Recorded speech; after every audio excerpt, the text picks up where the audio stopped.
আদম আলাইহিস সালামকে আল্লাহ বলছেন, ইয়া ইবনা আদম লাউ বালাগাত যুনুবুকা আনানা সামায়, আদম সন্তান তোমার পাপ বেশি হতে হতে হতে হতে যদি আকাশে গিয়ে ঠেকে যায়, ফাস্তাগফিরুনি গাফারতু লাকা, আমাকে বলো আমি ক্ষমা করে দেব।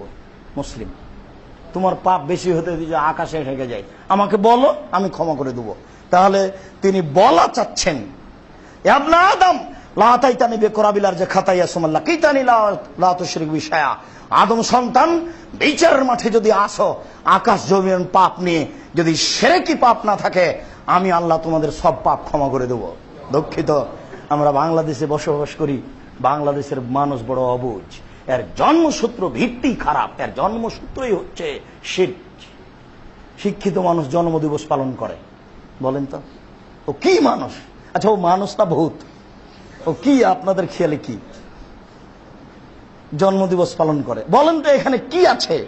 বোকা মহিলা যদি বলতো, আল্লাহ এই জিনিস ছেলেরা আমার হয়েছে, তুমি আমার ছেলেটাকে বড় করিও, উচ্চশিক্ষিত করিও, তাও না হয় একটা মানায়, তবুও নির্ধারিত দিনে বলাটাও অপরাধ। তাও নির্ধারিত দিনে বলবেন কেন? আল্লাহর রহমত কি কোনো দিনের সাথে খাস আছে? তা অবশ্যই নেই। পুরো বছরটাই শিরক, এর সবকিছুই শিরক, এর চলা শিরক, এর কথা শিরক, এর জন্ম শিরক, এর পড়াশোনা শিরক। এই শিরকের মধ্যে ডুবে আছে, এর মাথার উপরে শিরক চলে গেছে, যাকে বলা হয় বিপদসীমা।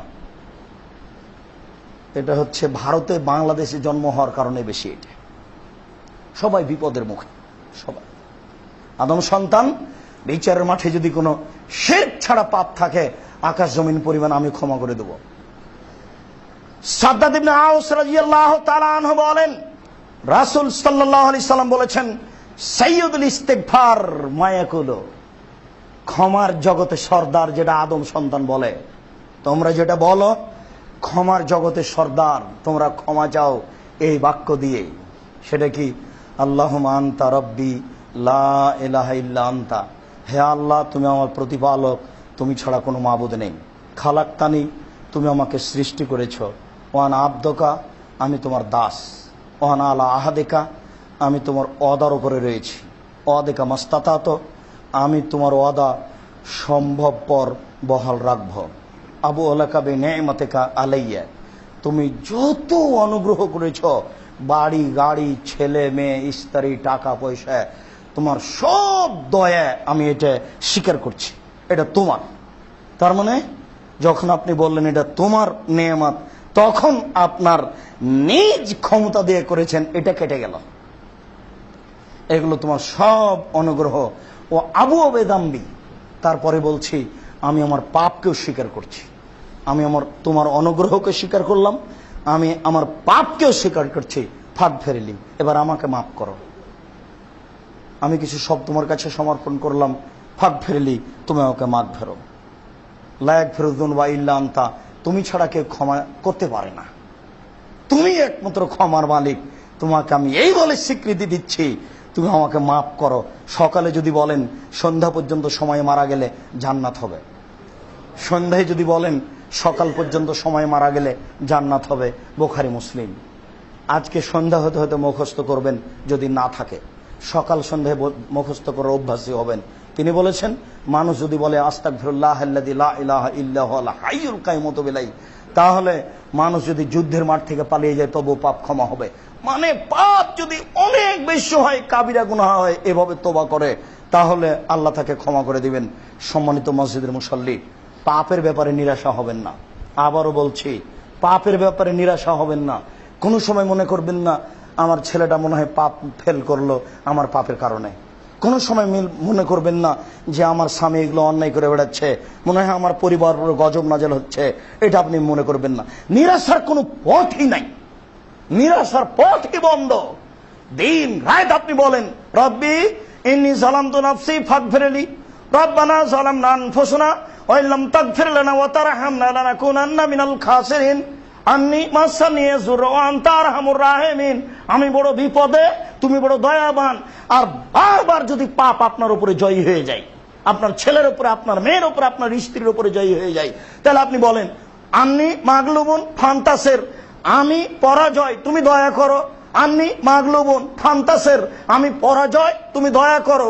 আমি পরাজয়, তুমি দয়া করো, আমি বুঝতে পারি না, আমি টিকতে পারি না হকের উপরে, তুমি আমার প্রতি দয়া করো।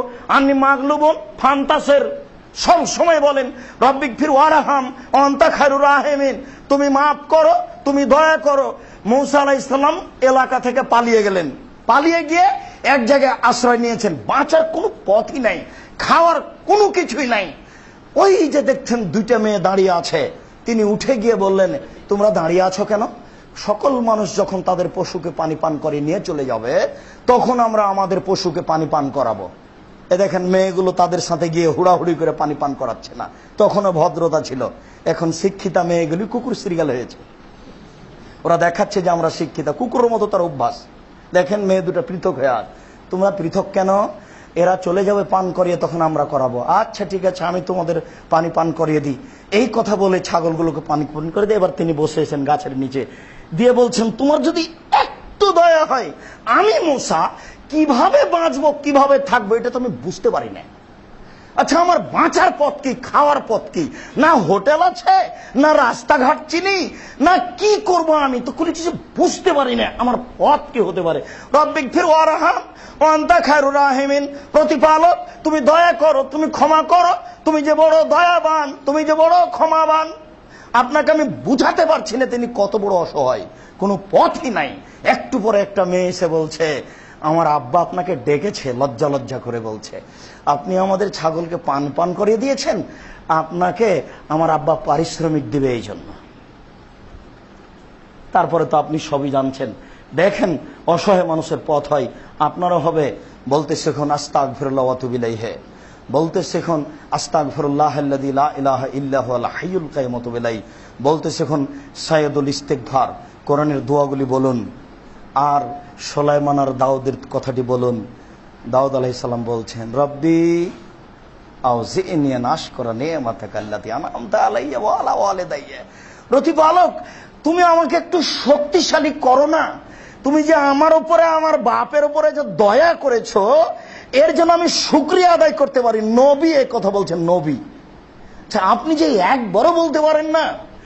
নবী বলছেন যে আল্লাহ তুমি আমার উপরে আমার বাপের উপরে যে দয়া করেছো, এটার শুকরিয়া আদায় করার একটু শক্তি দাও তো আমাকে। নবী এই কথা বলছেন, শক্তি চাচ্ছেন। তারপরে বলছেন ওয়ান আমালা সালেহান তারজাহু, আর আমাকে এমন আমল করতে দাও যাতে করে তুমি খুশি হয়ে যাও।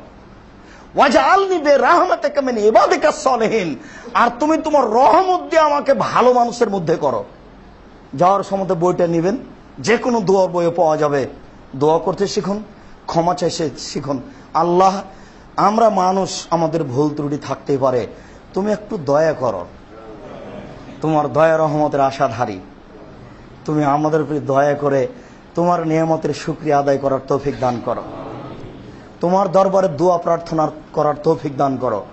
আমাদের যারা মারা গেছে তুমি তাদের কবরের শাস্তি মাফ করো, আমরা যারা অসুস্থ তুমি তাদের আরোগ্য দান করো, যারা আমরা বেঁচে আছি তুমি তাদেরকে তোমার রাসূলের পদ্ধতি অনুযায়ী চলার তৌফিক দান করো।